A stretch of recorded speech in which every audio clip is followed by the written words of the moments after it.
الحمد لله رب العالمين والصلاة والسلام على سيد المرسلين محمد وآله وصحبه أجمعين.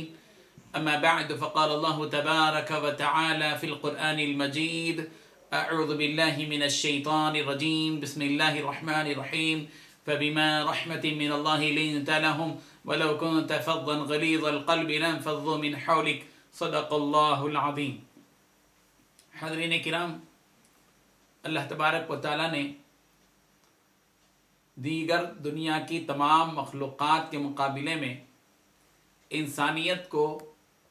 اور انسانوں کو انسانیت کی بنیاد پر وہ فوقیت اور فضیلت عطا فرمائی ہے جو دیگر کسی اور مخلوق کو حاصل نہیں. اس کی وجہ یہ ہے کہ انسان جو حقیقی معنی میں انسان ہو وہ دوسروں میں انسانیت کا پیغام دیتا ہے، دوسروں کو نفع پہنچاتا ہے، وہ احسان کرتا ہے، محبت اور ہمدردی والی زندگی بسر کرتا ہے. اللہ تبارک و تعالیٰ کو وہ انسان زیادہ پسند ہیں جو اس کی مخلوق کے ساتھ احسان کرتے ہیں. یہی وجہ ہے کہ نبی کریم حضرت محمد رسول اللہ صلی اللہ علیہ وسلم نے ارشاد فرمایا کہ الخلق عیال اللہ، کہ مخلوق اللہ کا کنبہ ہے. فأحب الخلق إلى الله من أحسن إلى عياله، اللہ کے نزدیک وہ بندہ زیادہ محبوب ہے جو اس کی مخلوق کے ساتھ احسان کا برتاؤ کرتا ہے. احسان کرنے کا مطلب یہ کہ وہ نفع پہنچاتا ہے. اللہ کو نفع پہنچانے والے انسان زیادہ محبوب اور پسندیدہ ہیں. یہی وجہ ہے کہ آپ قرآن مجید کی ان آیات پر غور کریں جن آیات کے اندر اللہ تبارک و تعالیٰ نے ایسے الفاظ کو جو قرآن مجید کے نزول سے ہزاروں برس پہلے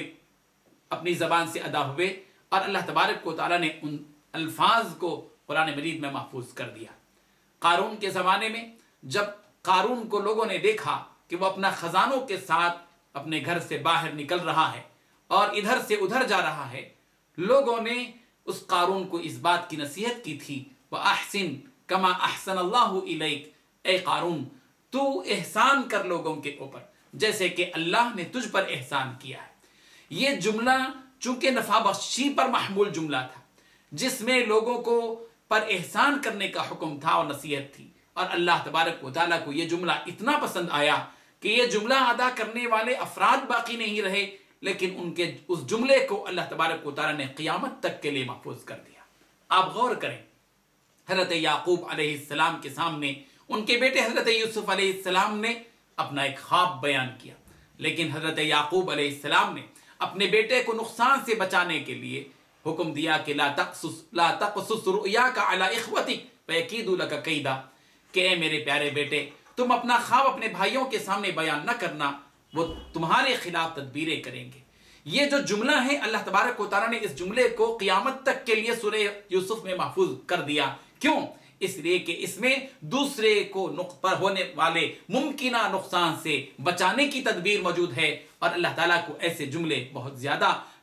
پسندیدہ ہیں. یہی وجہ ہے کہ جب حضرت یوسف علیہ السلام کو قتل کرنے کی سازش کی گئی اور بھائیوں نے اس بات پر اتفاق کرنے کی کوشش کی کہ ان کو قتل کر دیا جائے، تو ایک بڑے بھائی نے اپنے بھائیوں سے کہا تھا کہ تم لا تقتلوہ، میرے اس بھائی کو قتل مت کرو، بلکہ وَأَلْقُوهُ فِي غَيَابَةِ الْجُبِّ، ان کو ایک کنویں کے اندر ڈال دو.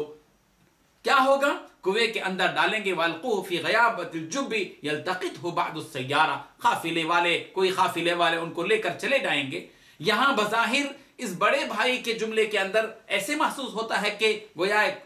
اندھیرے کنویں میں ڈالنا ایک ظلم ہے، لیکن وہاں کے اس پس منظر میں، اس واقعے کے پس منظر میں یہ ان کے اوپر ایک احسان تھا، اس لیے کہ قتل کے مقابلے میں حضرت یوسف علیہ السلام کو کنویں میں ڈالنے کا جو مشورہ دیا جا رہا ہے وہ اس میں ان کی حیات ہے، ان کی زندگی ہے، اس میں نفع بخشی کا پہلو ہے،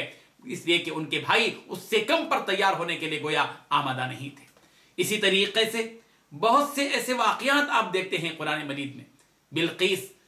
جو ملکہ سبا ہے، حضرت سلیمان علیہ السلام کی طرف سے جب بات آتی ہے کہ وہ باتونی مسلمین فرما بردار بن کر میرے پاس آ جاؤ، اس وقت میں بلقیس نے جو بات کہی تھی ان الملوک اذا دخلوا قریۃ افسدوها وجعلوا اعزۃ اہلها اذلہ، کہ بادشاہ لوگ جب کسی بستی میں داخل ہوتے ہیں تو وہاں تباہی مچا دیتے ہیں، فساد اور بگاڑ کر دیتے ہیں، اور وہاں کے باعزت لوگوں کو ذلیل کر دیتے ہیں۔ تو اپنی سلطنت یا اپنے علاقے کے لوگوں کو، ملک کے لوگوں کی سلامتی کے خاطر بلقیس نے جو نفع بخش جملہ کہا تھا اور رائے دی تھی، اللہ تبارک و تعالی نے اس کے جملے کو بھی محفوظ کر دیا۔ اسی طریقے سے آپ غور کریں کہ حضرت موسیٰ علیہ السلام کے ان واقعات کو لیجیے۔ حضرت موسیٰ علیہ السلام جاتے ہیں مدین کی طرف،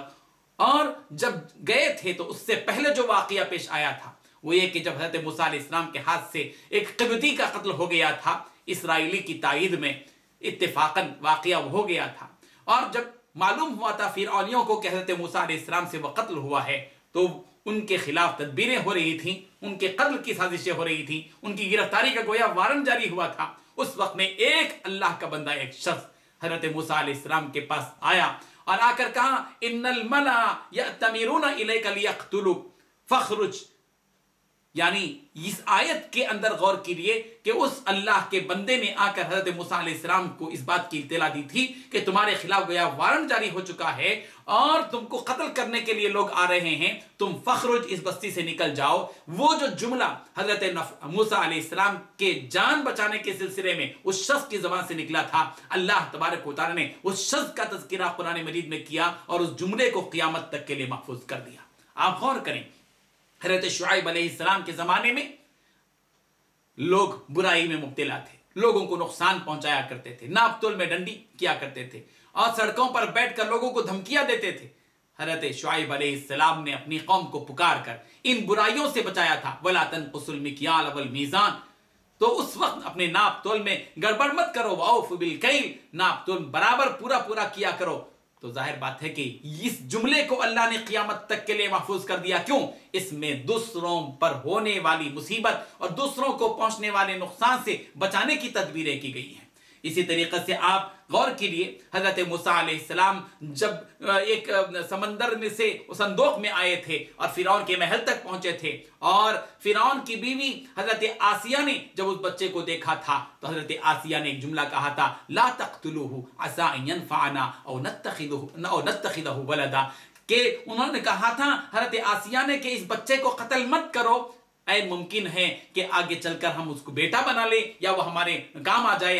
ہمارے نفع کا باعث بن جائے۔ یہ جو جملہ آسیہ نے کہا تھا، اللہ تبارک و تعالیٰ کو یہ جملہ اس لیے پسند آیا اور قرآن مجید میں محفوظ کر دیا کہ اس میں دوسروں کے لیے نفع بخشی تھی، ایک شخص کی جان بچ رہی تھی، ایک عام آدمی کی نہیں، ایک نبی کی جان بچ رہی تھی۔ اس لیے اللہ تبارک و تعالیٰ نے اس جملے کو قیامت تک کے لیے محفوظ کر دیا۔ قرآن مجید کی ان آیات کے پس منظر میں ہم اور آپ سمجھ سکتے ہیں کہ اللہ تبارک و تعالیٰ کو ہمارے وہ زبان سے نکلنے والے وہ جملے جو دوسروں کو نقصان سے بچاتے ہیں اور دوسروں کی نفع بخشی کا باعث ہیں، وہ کتنے محبوب اور پسندیدہ ہیں۔ اللہ تبارک و تعالیٰ ہماری زبانوں سے ایسے الفاظ نکلوائے جو دوسروں کے نفع کا باعث ہو اور دوسروں کو نقصان پہنچانے سے بچ جائیں۔ اسی فکر کو لے کر الحمدللہ صفا بیت المال لوگوں میں ایک پیغام دے رہا ہے، انٹرنیشنل پیمانے پر، بین الاقوامی پیمانے پر ایک پیغام دے رہا ہے کہ سارے کے سارے لوگ اس بات کا تہیہ اپنے دل میں کریں کہ وہ دوسروں کو پہنچنے والی تکلیف اور نقصان سے بچائیں اور دوسروں کو نفع پہنچانے کی کوشش کریں۔